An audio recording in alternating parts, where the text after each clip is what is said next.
Halo semuanya, kembali lagi bersama saya Agustinus Fernando Ando. Pada video ini saya akan menjelaskan pada bab 7 tentang pandangan sosial konsumen. Dalam pandangan sosial konsumen dibagi menjadi yang pertama itu ada pengaruh keluarga konsumen. Kemudian yang kedua ada pengaruh perkembangan sosial dan budaya. Yang ketiga ada pengaruh lingkungan kecil konsumen dan yang keempat ada pengaruh sastra sosial. Baiklah, kita masuk kepada pengaruh keluarga konsumen. Yang pertama, yaitu keluarga memiliki pendapatan atau rata-rata yang lebih tinggi dibandingkan dengan rumah tangga karena jumlah yang lebih banyak dari individu bekerja di dalam keluarga. Untuk keluarga maupun rumah tangga, keempat variabel struktural yang paling memberi dampak pada keputusan pembelian dan yang demikian paling menarik bagi pemasar adalah usia kepala rumah tangga atau keluarga. Kemudian ada pengambilan keputusan akan mempengaruhi. Yang pertama ada iklan, media, pengembangan produk, penetapan harga, dan distribusi. Kita masuk yang pertama, iklan. Iklan adalah ciri-ciri pembuatan keputusan keluarga, mempengaruhi isi pesan iklan jika istri atau suami dalam pembuatan keputusan. Pesan iklan harus diarahkan untuk mempengaruhi kelompok dominan tersebut. Kemudian ada media, yaitu pemilihan media seharusnya didasarkan pada siapa yang lebih terlibat dalam pengambilan keputusan. Jika misalnya istri lebih dominan dalam pengambilan keputusan, yang berarti dia lebih terlibat daripada suami. Maka, media akan menampilkan iklan jika harus media berorientasi pada perempuan dewasa. Kemudian ada pengembangan produk. Persoalan yang muncul dalam masalah pengembangan produk adalah apakah produk yang dikembangkan hanya untuk satu anggota keluarga saja atau justru meliputi seluruh keluarga. Dalam pengembangan produk, terutama yang berkaitan dengan produk untuk anak-anak, seharusnya desain produk terutama berkaitan dengan produk tidak berdasarkan pada selera si anak.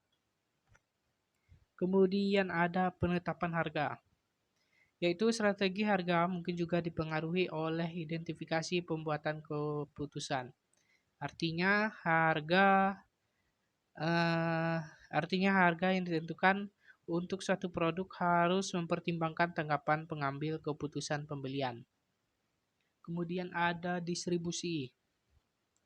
Sifat-sifat pembuatan keputusan keluarga mungkin juga mempengaruhi strategi distribusi. Jika keputusan dibuat secara bersama-sama, toko-toko membutuhkan jam buka lebih lama untuk mengakomodasi suami dan istri. Orientasi produk untuk masing-masing anggota keluarga membutuhkan peralatan display yang terpisah.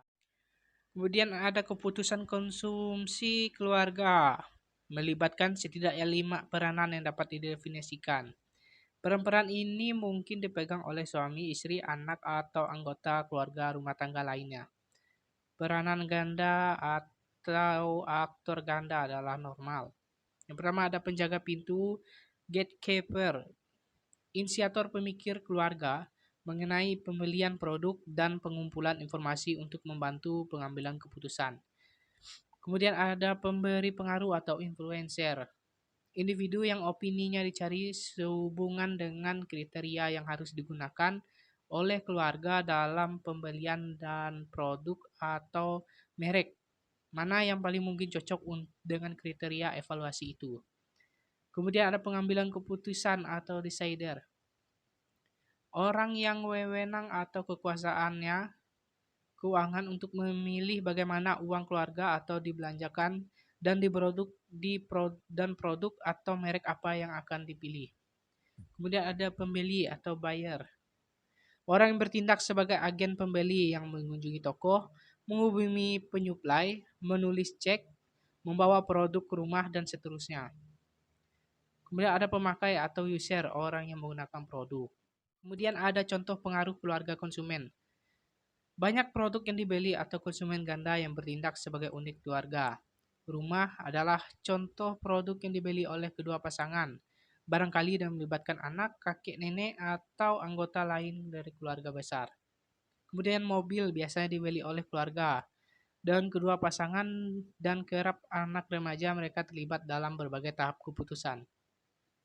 Bentuk favorit dari kegiatan waktu senggang bagi banyak keluarga adalah berkunjung di pusat perbelanjaan setempat.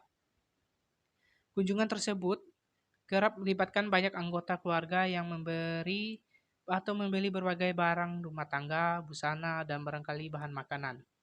Perjalanan tersebut mungkin pula melibatkan semua anggota dalam memutuskan di restoran fast food mana atau untuk membelanjakan pendapatan keluarga yang dapat digunakan. Kita masuk ke subbab yang kedua yaitu pengaruh perkembangan sosial dan budaya.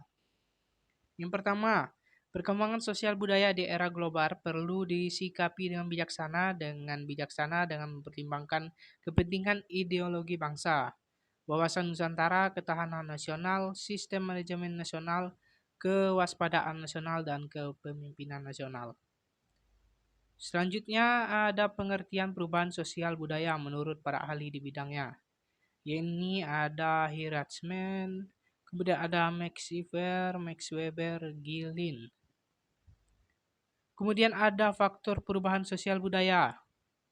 Adanya penemuan baru, pengaruh jumlah penduduk, munculnya konflik, terjadi revolusi, keterbukaan pada lapisan masyarakat, dan motivasi berprestasi. Kita masuk ke adanya penemuan baru.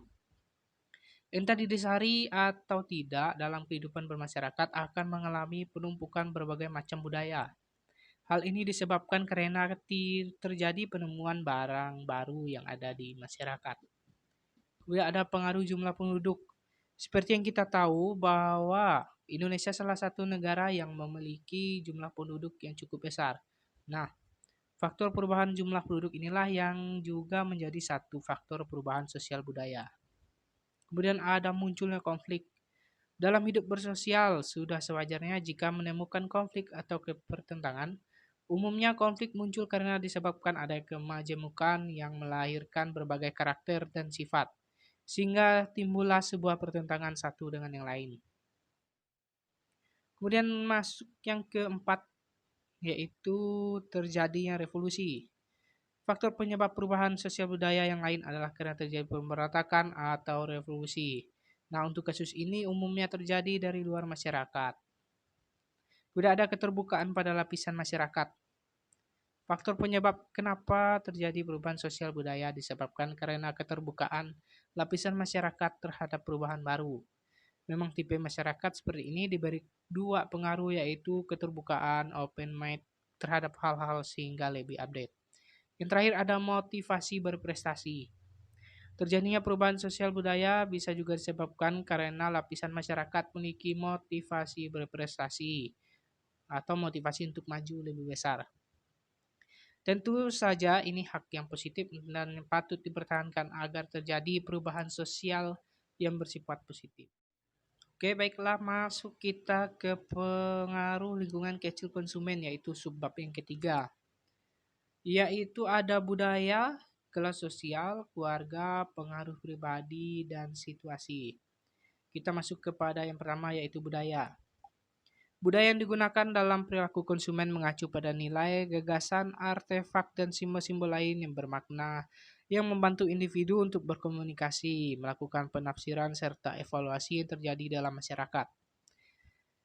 Di sini ada menurut Philip Kotler atau Abe Susanto menyatakan bahwa faktor budaya dipengaruhi oleh yaitu budaya yang merupakan penentuan keinginan dan perilaku yang paling mendasar. Kemudian ada subbudaya, masing-masing budaya terdiri atas subbudaya yang kecil yang memberikan lebih banyak ciri dan sosialisasi khusus bagi anggota-anggotanya. Kemudian masuk kita yang kedua yaitu kelas sosial. Kelas sosial adalah pembagian di dalam masyarakat berdasarkan kelas sosial yang terdiri dari individu yang mempunyai nilai, minat, dan perilaku yang sama. Konsumen dibedakan atas perbedaan sosial ekonomi yang didasarkan pada tingkat yang paling rendah hingga paling tinggi. Status sosial menghasilkan perilaku konsumen yang didasarkan pada produk yang dikonsumsi. Misalnya, kendaraan yang dipakai, merek pakaian yang dipakai, dan sebagainya. Kelas sosial dan stratifikasi sosial. terbentuk karena sistem karya yang berbeda dan dibesarkan dalam peran tertentu dan tidak dapat mengubah kasta mereka. Kemudian ada yang ketiga yaitu keluarga. Keluarga merupakan organisasi pembelian konsumen yang paling penting dalam masyarakat dan telah menjadi penelitian yang luas. Keluarga yang terdiri dari ayah, ibu, dan anak-anak kerap menjadi unit pengambilan keputusan yang utama. Anggota keluarga merupakan kelompok acuan primer yang paling berpengaruh. Keluarga yang terdiri atas ayah, ibu, dan saudara kandung mendapat orientasi atas agama, politik, dan ekonomi, serta optimisasi pribadi, harga diri, dan cinta. Bahkan jika pembeli tidak lagi berinteraksi secara mendalam dengan keluarganya, pengaruh keluarga terhadap perilaku pembeli tetap signifikan. Kemudian ada pengaruh pribadi, yaitu yang keempat. Sebagai konsumen, perilaku kita kerap dipengaruhi oleh orang-orang yang berada di sekitar kita. Konsumen dipengaruhi oleh pendapat pribadi dari orang-orang yang berada di sekitarnya. Bahkan peran opinion leader yang memberikan nasihat, saran, dan masukan kepada konsumen berpengaruh dalam pengambilan keputusan dalam proses pembelian. Kita masuk yang kelima, ada situasi, yaitu perilaku konsumen dapat berubah. Kadangkala perubahan ini bisa tidak menentu dan tidak dapat diramaikan, sehingga perubahan ini dapat diprediksi dan menggunakan penelitian dalam dimanfaatkan sebagai strategi. Misal pembelian pakaian akan meningkat pada hari raya Idul Fitri dan Natal dan sebagainya. Selanjutnya masuklah kita kepada subbab yang keempat, yaitu pengaruh sastra sosial konsumen. Pengaruh sastra sosial konsumen. Sastra sosial adalah penggolongan masyarakat ke dalam kelas yang bisa disusun secara bertingkat. Sastra sosial disebut juga lapisan antar masyarakat. Penggolongan masyarakat ini bisa menimbulkan kelas-kelas sosial. Kelas sosial mengacu kepada pengelompokan orang yang sama dalam perilaku mereka berdasarkan posisi ekonomi mereka di pasar, seperti sosial atas upper class, yaitu sosial menengah middle class, dan kelas bawah lower class. Kelompok status mencerminkan suatu harapan komunitas akan gaya hidup di kalangan masing-masing kelas dan juga estimasi sosial yang berpositif atau negatif mengenai kehormatan yang diberikan kepada masing-masing kelas. Kita masuk ke pembagian kelas yang ada upper class, middle class, dan lower class. Kita masuk yang pertama yaitu kelas sosial atas atau upper class. Ini golongan elit yang duduk di hierarki teratas kelas sosial masyarakat. Pendapatan masyarakat kelas ini rata-rata di atas rata-rata. Gaya hidup mereka cenderung membeli barang mewah dan bermerek. Yang kedua ada kelas sosial menengah atau middle class. Kelas menengah bisa dikatakan mendominasi masyarakat saat ini. Bisa dibilang kehidupan kelas menengah cenderung stabil dan teratur. Kelas menengah mampu untuk memenuhi kebutuhan sehari-hari, tersier dan barang-barang seperti fashion, gadget, dan makanan. Kemudian ada kelas bawah yaitu lower class. Dilihat dari sisi pendapatan, golongan masyarakat ini memiliki angka penghasilan di bawah rata-rata. Itulah mengapa masyarakat kelas bawah biasanya hidup di bawah garis kemiskinan. Kehidupan masyarakat kelas bawah disubsidi oleh pemerintah dalam berbagai aspek. Kemudian kita masuk ke pengaruh sastra atau kelas sosial dalam status terhadap pembelian dan konsumsi. Aspek hierarki kelas sosial penting bagi para pemasar. Para konsumen membeli berbagai produk tertentu karena produk-produk ini disukai oleh anggota kelas sosial mereka sendiri maupun kelas yang lebih tinggi. Dan para konsumen mungkin menghindari berbagai produk lain karena mereka merasa produk-produk tersebut adalah produk-produk kelas yang lebih rendah.